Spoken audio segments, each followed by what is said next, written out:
Welcome to First Garden, New Gardener. I'm Holly Baird. And I'm Joey Baird. Today we're talking about potatoes and Jerusalem artichokes, also known as sunchokes. Now there's some similarities to these two types of root vegetables and some difference between the two. Both of these, Jerusalem artichokes as well as potatoes, are harvested under the ground. They grow to a certain period of time, and you dig them out of the ground. You don't pick them off a vine like tomatoes or cucumbers would be. Right, it's like a little garden treasure hunt. It's actually a lot of fun. Now, the benefits to Jerusalem artichokes, there's many great benefits in becoming more and more popular of a vegetable to grow. One thing you want to keep in mind is that it is very invasive, and we'll speak more about what the definition of that word is momentarily.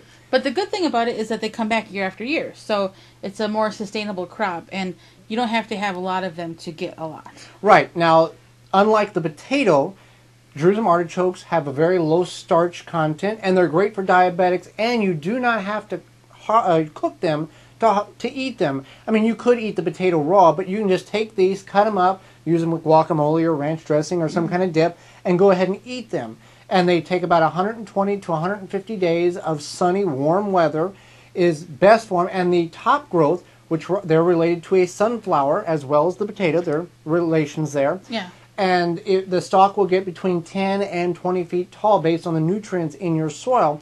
And they can also be used, that stalk can be used as a living trellis, let's say for pole beans potentially. Right. So that's just some of the different benefits to getting sunchokes to grow successfully in your garden. Now, one thing before we move to potatoes, people want to know, well, where can you buy sunchokes? Because they're not readily available at your local home and garden center. We purchased our 1 pound from an online seed catalog. We paid very dearly for them.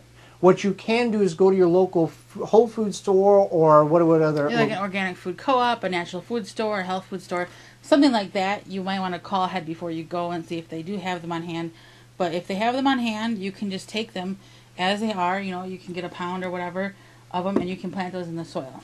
Now, they are if they're in the health food store, they're not going to be sprayed with an inhibitor, which prevents them from sprouting. And on here, you can see a couple of the eyes, just like you do on a potato, that you can separate and plant, and each tuber or each little eye will produce a number of poundage of Jerusalem artichokes based on your growing conditions, and these can be grown in the ground or in a container. We've done both. Between 4 and 8 pounds, sometimes even 10 pounds per plant. And the best way to store them is just in a 5-gallon bucket.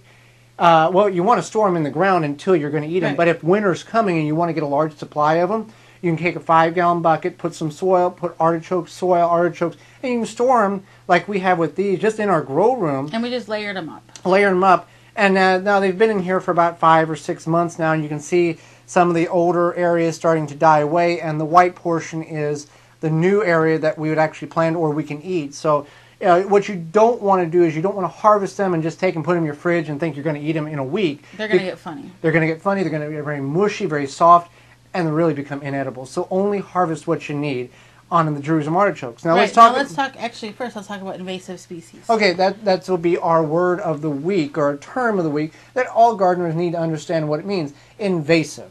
Invasive species is something that you grow in your garden that can easily take over. So something like the Jerusalem artichokes. Some people have problems with basil. Mint is a very invasive plant.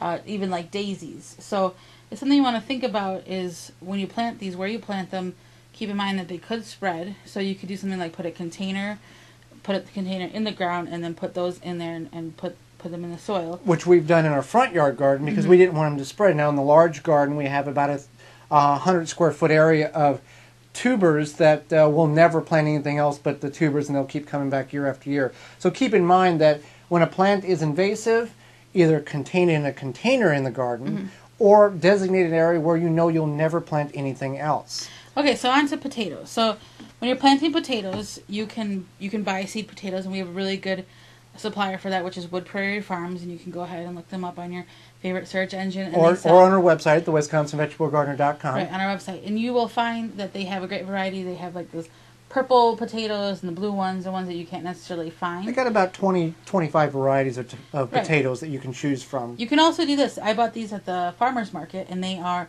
an organic variety that have not been sprayed with any sort of inhibitor. Do you know what variety these are? I think they're just russet. Okay. or something. So as you can see, they get these eyes on them, right? So you can potentially grow potatoes from it. Now this is a potato that you buy at your regular supermarket that has, as you can see, it's kind of old and it doesn't have any eyes on it. Well, let's look here. I don't think it does. This is the beginning stages of where the eyes potentially could grow. But a lot of times when they come and you purchase these at a supermarket, they'll put an inhibitor. They'll spray a basic chemical on these things so they don't sprout, because when you see food in the supermarket, you want it to be, the supermarket wants it to be appealing to you. If it looks and has a bunch of eyes on it, you're probably not going to want to buy it. Or normal or uneducated individuals who don't know what that is won't buy it because of the eyes. So keep that in mind whenever it's you're buying potatoes or wanting to plant them. Clearly a different variety. Right, but, yeah. But yeah, so what you can do is you can take and you can cut this potato up so that each portion that has an eye you can plant in the ground and you'll get potatoes. Now that only works for so many years, so that's why it's important to also purchase seed potatoes. Now seed potatoes, or potatoes on some varieties, will have a seed pod that you could potentially grow a potato from, but it's very, very difficult to do and is not recommended by any means.